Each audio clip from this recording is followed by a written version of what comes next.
All right, so now that we've managed to get our program to encode some text, it's time to do the opposite direction, which is how do we get our program to be able to decode a piece of text based on a shift number? So let's say that we try to decode the letter G and we had a shift number of 3. Well, in this case, we actually have to work backwards and shift backwards in the alphabet in order to get the letter that's 3 spaces previously.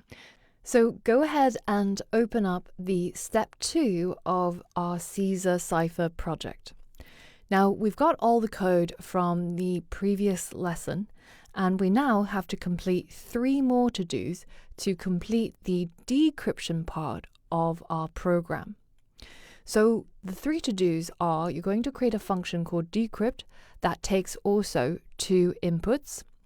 Then inside the decrypt function, you're going to write some code to shift each letter of the original text backwards in the alphabet so that we decode it to the original text, and then we print out the decrypted text. Finally, we're going to figure out how to combine the encrypt and decrypt functions into a single function, and then within the function itself write some conditional statements to figure out whether if the user wants to encrypt or decrypt using this direction variable, and then we end up with a single function rather than 2 functions, encrypt and decrypt. So I recommend to do these to-dos in order and not to go straight towards to-do number 3, because it's quite important that you understand how the decryption works and how it differs from encryption before we move on to combining them. So there are some hints in the description box as well, and there's some more details in the description for you to read. Once you're ready, pause the video and I'll go silent and wait for you to complete this exercise.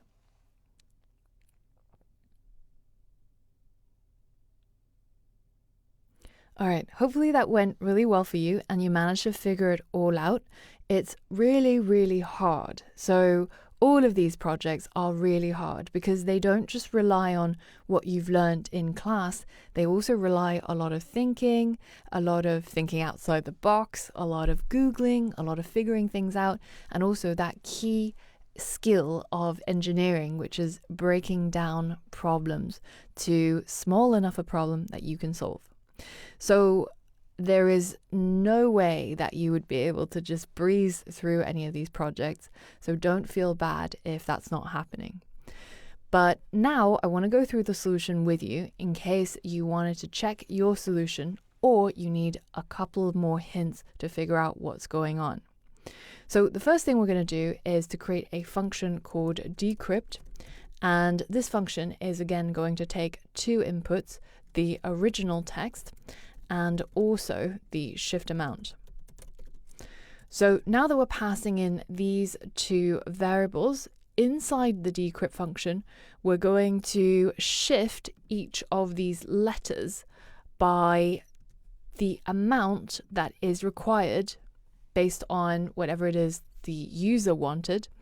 And then we're going to shift it backwards in the alphabet. So if the original letter was F and their shift amount is 2, becomes H. So now they're giving us H as the letter to decode. Then we take the shift amount and we subtract 2 and to get back to the original letter. So most of it is pretty much exactly the same as what happened in our encrypt. But the only difference between decrypt and encrypt is the shift direction. Because instead of taking the position of the current letter in the alphabet and shifting it up by adding the shift amount, what we want to do is we want to subtract it by the shift amount. So that instead of going in this direction, we're now shifting it down this direction. And the rest of the code is pretty much exactly the same. Let's walk through them line by line, just so that we revise what's happening. Firstly, we're looping through each letter in the text to decode. We're working out the shifted position, so the position of the new letter, by taking the current letter's position and subtracting it by the shift amount. Once we've got that shift position, we're using the modulo to divide that position by the length of the alphabet, which is 26 letters. And what that means is we're always going to be within that range of 0 to 25, and we're never going to go out of range of our list, which is called alphabet. Finally, we take our empty ciphertext and we add each of these letters as we loop through each of the letters in the original text, and we end up with the final ciphertext. Now, even though ciphertext is what worked for us previously in Encrypt, it's probably not the best wording in this case, because the ciphertext is the result that we get after we encrypt some plain text. So let's just change this to output text. And we need to change it to all the places that we use it. And now we're ready to go ahead and test our decrypt function. So let's go ahead and call decrypt and pass in the original text, which is going to be whatever the user added to this input called text. And then we also add the shift amount based on what the user typed for the shift. So now let's go ahead and run our code. And this part is still not considered, so it doesn't actually matter what you type. And then we're going to check just one letter. So let's say that I have the letter A and I want to shift it down by 2. So remember, even though we can type encode or decode, the only function that's being called right now in our code is decrypt. So it should be taking my letter and shifting it down by 2. So if A is right here, then shifting it backwards will take it to Z and then to Y. So now let's go ahead and hit enter, and you can see that my decryption is working as expected. So now all that we have left to do is to combine the encrypt and decrypt functions together into a single one, because as you can see, they are extremely repetitive. They're so repetitive that I was able to copy and paste the encrypt function into the decrypt function to get the same functionality. So let's go ahead and create this new function called Cipher. And this function is going to take the original text as an input and also the shift amount as the input, so same as before. But in addition, I'm also going to add the directionality into this function. Now, instead of calling it direction, which will be a little bit confusing because am I referring to the direction variable here or am I referring to the direction variable here?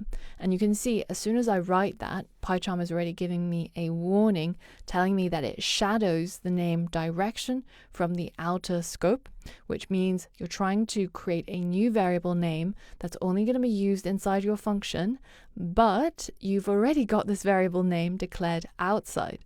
Now, this will still work, by the way. This is valid code, but it's just confusing code. So let's change it. Let's call this variable encode or decode. It's pretty easy to understand, right? We're trying to figure out, do we encode or do we decode in this function? So I'm going to copy everything I had from the decrypt function, paste it inside my Cipher function.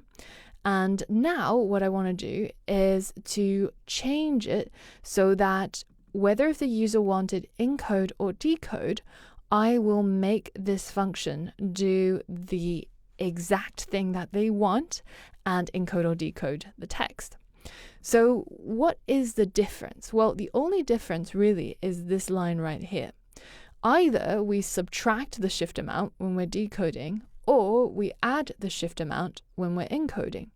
So in maths, as you might have seen in the little hint I had here, in maths, when you multiply a number by -1, you will reverse its sign. So positive 5 can become negative 5 by simply multiplying it by -1. And then if we add a negative number, that's the same as subtracting it. So this might be a little bit of a mathematical knowledge that you may or may not know. or may not remember, as in my case. But hopefully with that hint, you could work out that in order to have this line of code work both during encoding and decoding, all we need to do is to change that shift amount based on the encode or decode variable. So if encode or decode is equal to decode, well, in this case, we're going to take the shift amount and we're going to multiply equals it by -1. So this is going to change this value to the opposite sign. So if it was positive, it becomes negative. And that's what we want when we're decoding. Now, in this case, instead of subtracting, we can simply add. So whatever it is, when we add a negative number, such as in the case of decoding, it's the same as subtraction. And when it is encode, then this if statement is not going to trigger, and we have the original code that we have for the encrypt function. So this is a really neat way that you can get around this problem. So now all that's left to do is to actually call this Cipher function instead of encrypt or decrypt. So let's clear the code a little bit to make this file a little less confusing, so that we only have our Cipher function. And now I'm going to call this function Cipher and pass in the 3 variables that it expects: original text, shift amount, encode or decode. So text is the name that we had for the input of the message, and then the shift is the variable we had for the shift amount input. And finally, we also have the direction. So this is, of course, a positional argument way of calling this function. But if you want it to be more clear, then you can, of course, add in the keyword arguments. So now let's go ahead and run our code to see if it works. So I'm first going to type encode to encode my message, and I'm going to encode just a single letter to make our lives a little bit more easy. So now I want to encode, which means shifting it up, and I want to shift it up by 2. So A, then B, then C. So hopefully I get the result C. Now let's go ahead and rerun this code. So go ahead and run it again, and this time I'm going to say decode. So again, I'm going to use the same letter A, and I want to shift it by 2. And this time, instead of getting C, I now have Y, because our code is working as expected. And we only have a single function that achieves all of that functionality. Now, there's just one last thing that you might be bothered by if you have a little bit of OCD like me. I don't like the fact that this prints out, here is the encoded result, whether if it's decode or encode. So how can we get it to say, here is the encoded result when it is encode, and here is the decoded result when it is decode? Well, there's a really neat trick here, because notice that the word encoded and decoded in English actually both have the word encode and decode.